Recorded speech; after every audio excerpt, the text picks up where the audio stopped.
Hello everyone, it's me, Sean.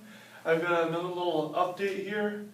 I'm going to start a new video series soon, and it's a model railroad from start to finish. It's going to be my little YouTube series going and basically tearing down everything I have but the bench work and wiring. I'm going to start from the ground up with a single loop of track, one locomotive, 4 freight cars, and a caboose and a DC power pack.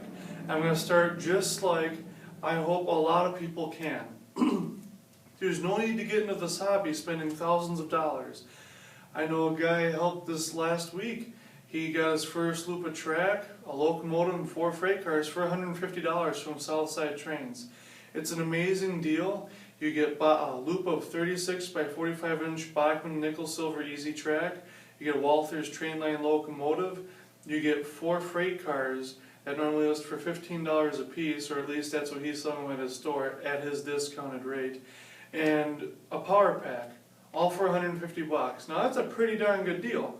So while I'll be using Kato Unitrack for my layout, this is for anyone using any kind of track, any kind of power supply, any locomotives, any railroad, wherever. I'm just going to give you the basics to help anyone get started. If you're showing this to someone, or you're asking someone to follow this to show them how to get into the hobby in an inexpensive manner, great. I don't recommend that anyone jumps into it head first, blowing everything they've got on the first things they see. You should know what you want, know where you want to model it, have your era in mind, your railroad, everything that you want in your model railroad, have it written down and get it in your head. Find some pictures online, do some research, decide what you want to do down to a T before you start it, and give some time to think about it. Go to some train shows. I know that different railroads even sell different prices for the same products secondhand because some are more profitable or more favorable in particular areas. I know here in Wisconsin there's a lot of people very loyal and faithful to the Wisconsin railroads. So anything Wisconsin Central, Milwaukee Road, Wisconsin Southern, Escanaba, Lake Superior, LS&I, that sells for a little bit more than Union Pacific or Chicago Northwestern or Southern Pacific might. At least at some of the local shows and from what I've seen. A lot of great places to get started are at your local hobby shop. I don't always recommend buying a starter set because you're paying a lot of money for a lot of extra packaging. You can go out and you can buy a loop of Easy Track by yourself, usually for about what I've seen you being able to buy it in a set. You can go online, go to different stores. Trainland Train Roll is a great place to start. I don't think you'll ever have to pay list for anything you find there. Personally, my favorite store is Southside Trains, and that's located in Milwaukee, Wisconsin. If you search them online, just Google Southside Trains, it'll come up. And that's my personal favorite hobby shop. The discounts are amazing. He also had the doorbuster deals at TrainFest with the BLMA 57-foot mechanical reefers for $15 each. That is an amazing deal. In fact, I'm getting the whole 18-car set for a little over $200. That's a pretty good deal. So I'm going to go over a few things I'm going to talk about in my videos that I hope will be a lot of help to everyone who's getting into this hobby, and maybe those who are looking to restart. A couple of reasons to get restarted in the hobby, or to get a fresh perspective or a clean slate, are to do just that. I've been in this hobby since I was 2 years old, and I've always had dreams of these huge, magnificent layouts spanning warehouses. But the problem is, I don't have the collection, the time, the money, or the skill to do such a thing, to take on such an enormous task. So what I'm going to do is start out with a simple loop of track, not even a spur, a single loop of track, a locomotive, a few cars, and a DC power pack, and go step by step in $50 to $75 increments every 2 weeks. And I'll go up little by little, just like I would think a lot of people might do with their first layout. And that translates to about $100 to $150 a month. Now that can be tight for a lot of people. I'm going to show you how to do it at a certain rate. You don't have to go as fast, you can go faster. Do it at the pace you're comfortable with. You should never feel rushed. This is a hobby to enjoy. I know lately for a lot of people it's become a lot of work. You're saving extra time and money to work on this stuff, it's becoming more expensive, and it's not getting any easier to get into this hobby, which is that is why I recommend to get into it now and get started, so later on when prices go even higher, people aren't put off even more. I hope that it doesn't get to the point where we don't get anyone into the hobby, because I feel we just need more young people in it. I know I'm part of a club that it's hard to find new members, and especially hard to find members in their teens. With all of the social media, all these games, all the stuff that's out there and available for, a relatively low cost, model railroading is definitely one of the more expensive and least social interactive. I mean, there isn't a whole lot of social aspect other than going to the shows, what there is for online groups, and going to clubs and that. But it's great, especially if you're an engineering student or an art student, or you just like working with your hands. And you're working with electricity, electronics, programming, design, model building, scenery, painting, and you really go through a lot of skills, especially carpentry for building your benchwork. I think it's important for kids at a younger age to start building critical skills, and this is a great hobby to get started in that. And all it takes is an inexpensive train set for a birthday or a Christmas to get them started, or any time of the year really works. I guess the next thing I want to go over is choosing a plan. Now, I'm going to start with the basic oval, but you can start wherever you feel comfortable. The reason I'm going to start at the oval is to show how much it can grow for a relatively low cost. Of course, I already have everything that I'll be using. I don't plan on buying a whole lot to do this video series. So translate it however you like. I'll be starting with a locomotive that lists for $200, but I don't expect you to go out and buy a locomotive that costs that much. Go out and buy a locomotive that's $30 or $40 brand new. Go buy something used if you like. It's all up to you. This is your layout and you're going to enjoy it.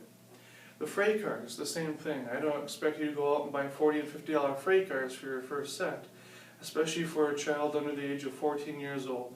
They can be rough at times with their models. I know I get frustrated at times, and you need to know when to back away and take a break. Bench work and wiring. There's so many different ways to go about bench work and wiring. It's unheard of, it's obscene. So go with whatever you feel comfortable with. You can build a 4x8 layout with cross braces and a tabletop.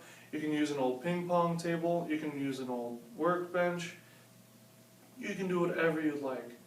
But make it something sturdy that when you need to, you can lean on it or lean against it a little bit. Because as soon as you go to reach over for something, you're probably going to push on the side of the layout, and you don't want it to be falling over and wiggling around underneath you when you're trying to work on it. And another one is mixed sources. I hope that this isn't your only source for getting started on a model railroad. The NMRA page for the National Model Railroad Association is a great place to get started as well. World's Greatest Hobby, I believe, is also a part of that. Go through, check out other videos, go to hobby shops, go on the forums, go on Facebook. There are model railroading pages on there. Talk to more people. I hope that you use mixed sources when you start your hobby. I don't want you to take my word as what is considered to be the golden rule or anything by any means. Go through different channels, experiment, explore, enjoy yourself. This is a learning experience, and I hope you do just that.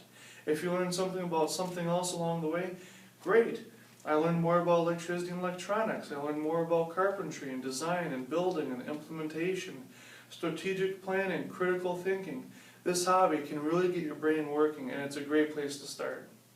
One other area I really want to touch on is a lot of people out there with whole collections and no place to run them.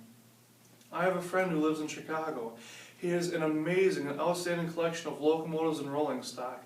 A lot of it is very detailed, weathered, and very prototypical. But he doesn't have a layout of his own on a table anywhere where he can just have it permanently set up and run as he pleases. A lot of us take our layouts for granted. I know I do, which is why I want to start from the beginning and show how it goes. I want to get a fresh start and a clean slate and really appreciate it as I did when I was a child. But for those of you collectors out there who don't have the time or the space for a layout, you don't need an enormous or inordinate amount of space to start a layout. You only need a small 4x8 sheet of plywood, a loop of track, a couple of switches and a couple of spurs to thoroughly enjoy your collection. Many models out there will take an 18-inch curve radius, including many MTH models. Your larger steamers, some brass, and then some passenger equipment, and even some freight equipment will have trouble with 18-inch radiuses, but for the most part, I believe a lot of rolling stock and locomotives, especially the 4-axle freight locomotives, passenger locomotives, and the shorter freight cars and passenger equipment will work all right at 18-inch curves. You can always expand. You don't have to do a huge layout right away. Start with a small section or a shelf layout. Have a little angle. Have 10 feet by 6 feet or 10 feet by 10 feet and 2 feet deep. Do it in the corner of your bedroom, the living room, your basement, the spare room, wherever. It doesn't have to be big.